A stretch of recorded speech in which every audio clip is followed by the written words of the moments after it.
சீம்பால். கமர்ந்த நிலத்தில் முளைத்த பயிர்களுக்கு மத்தியில் மலமளவென வளர்ந்த களைகளை கழித்த பின் கால்வாயில் கற்களையும் ஓடு கொண்டு ஒளிந்து கொள்ளும் நத்தைகளையும் துடுப்பு போட்டு துள்ளி குதிக்கும் மீன்களையும் வயல்களுக்குள்ளே வலை பறிக்கும் நண்டுகளையும் மறையா வண்ணம் கண்ணாடி போல தெளிவாய் காட்டிவிட்டு செல்லும் வளிமூலத்தின் வரமான நீர் கை கால்களில் படிந்த மண் சுவடுகளை வளமாக பெற்றுக்கொண்டு மீண்டும் கதிர்களை தொட ஓடியது. நெற்றி முனைப்பில் நிழலுக்காக பொருத்திய சீலை முந்தானை முடிச்சவிழ்ந்து மூச்சிறைக்க வேலை செய்தவளின் வேல் விழியோரும் வந்த வேர்வையான வெண்முகத்தை தாங்கச் சென்றது. காலை கதிரவன் களைப்போடு மலைகளுக்கு நடுவே கண்ணயர வானமோ செந்தூர கொண்டு தன்னில் வர்ணத்தை பூசிக்கொள்ள பெண் அவளின் காப்பு காய்த்த அந்த கரங்கள் காத்து சென்றன. களிமண் கரைப்படிந்த தூக்குச்சட்டியை பொழுது போன வேளையில் கோலமில்லா தன் வீட்டு வாசலை பார்த்தபடியே உள்ளே நுழைந்தாள் செண்பகம்.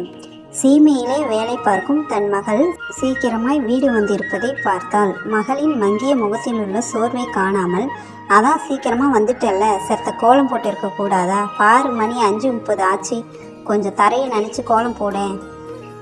மறுமுனையில் பதில் கூறாமல் தாயின் சொல்லுக்கு செவி சாய்த்தவளாய் மீனா சோர்வுடன் ஏக்கமாய் ஏறிட்ட பார்வையால் தன் தாயை நோக்க அவளோ மறுகணமே மறைந்து விட்டாள் அடுப்பங்கரைக்குள். முணுமுணுப்போடு முடிந்தது எறும்புகளுக்கான அரிசி மாவு விருந்து. மீண்டும் ஒரு உத்தரவு வரும் முன்னே முடிக்க பல முக்கிய பணிகளை செய்து முடிக்க முந்தி கொண்டு முன்னேறினாள் மீனா. ஓயாமல் சுற்றும் காத்தாடி கண்டதோ களைத்தவளின் முகத்தில் கைபேசியை கண்டதும் உண்டான களிப்பை. கை கோவலையில் பானமோ அது பேறு காலத்தில் பெறப்படும் பொக்கிஷமோ அதன் மனம் கண்டதும் மனம் பெற்றதோ புத்துணர்ச்சி.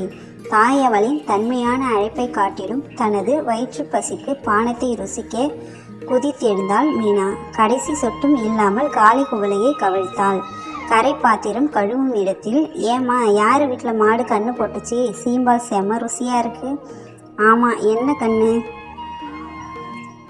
காளையா கெடாரியா என விடாமல் விசாரித்து முடித்தாள். குவளை சீம்பால் குடித்ததும், அதுவா, வயலுக்கு போனல்ல, அப்போ நம்ம விசாலம் இருக்காளே, அவள் வந்து தூக்கு சட்டியில் கொடுத்துட்டு போனா என்றாள் மிக சலிப்பாக. இதுக்கு ஏமா சலிச்சிக்கிற? மாடு கண்ணு போட்டால் நல்ல விஷயம்தானே? நல்ல விஷயம்தான், ஆனால் என்னை இழுத்தவளிடம் என்னம்மா என்ன விஷயம்னு சொன்னாதானே தெரியும். அது ஏன் கேட்குற? விசாலம் வீட்டு மாடு ரொம்ப இலசானது, சீக்கிரமாகவே சேனை வேற ஆயிடுச்சு. அதனால் டாக்டர்லாம் கூட வந்து அப்பப்போ பார்த்துட்டு போனாங்க. அதுக்கு பேறு காலமும் அடுத்த மாதம் தானே இவங்களும் மேய்ச்சலுக்கு தனியாக விட்டுருக்காங்க. கடைசியில் பார்த்தா முந்தானத்து ராத்திரி வழி வந்து நம்ம ஊர் கவர்மெண்ட் ஸ்கூல் இருக்குல்ல, அந்த ஸ்கூல் கிரவுண்டில் குட்டி போட்டிருக்கு. காலையில் தான் இவங்களுக்கு விஷயம் தெரிஞ்சு போயிருக்காங்க. சரி, இதனால் என்ன, குட்டியும் பசுவும் நல்லா இருக்குல்ல? அட ஏண்டி நீ வேற, ராத்திரி முழுக்க மாடு வழியில் கஷ்டப்பட்டிருக்கு. அது சத்தம் கேட்டு ஸ்கூல் வாட்ச்மேனும் அக்கம் பக்கத்து வீட்டுக்காரங்களும் போய் பார்த்துருக்காங்க. குட்டி வெளியே வர்றப்பவே மூச்சு இல்லையாம். சரி, குட்டி தான் உயிர் இல்லாமல் போச்சு. பசுவை பார்க்கலாம்னா அது நச்சு வெளியேற்ற முடியாமல் விடிய விடிய கஷ்டப்பட்டிருக்கு. அப்புறம் டாக்டர் வந்து தான் வெளியேற்றி காப்பாற்றினாங்களாம். அட என்னம்மா சொல்கிற, குட்டி இறந்துடுச்சா? ஆமாண்டி, இப்போ அந்த மாடு கிரவுண்டில் சுற்றி சுற்றி தேடுதுடி. சே பாவம்மா, ஏமா இந்த விசாலம் சித்தி இப்படி பண்ணிச்சு? அந்த மாட்டை வீட்டிலையே கட்டி போட்டிருக்க கூடாதா? நானும் எத்தனை முறை தான் எங்கள் ஆளுங்களோட வந்து இங்கே காட்டு கத்துறது. இதோட நாங்கள் இங்கே 3 கேம்பு போட்டுட்டோம். நீயும் மாதம் மாதம் இப்படி ஏதாவது ஒரு கதை சொல்லிடுற. என்ன தான் பண்ணுறதுனே தெரியல என்றால் ப்ளூ கிராஸ் ஆர்வலரான மீனா.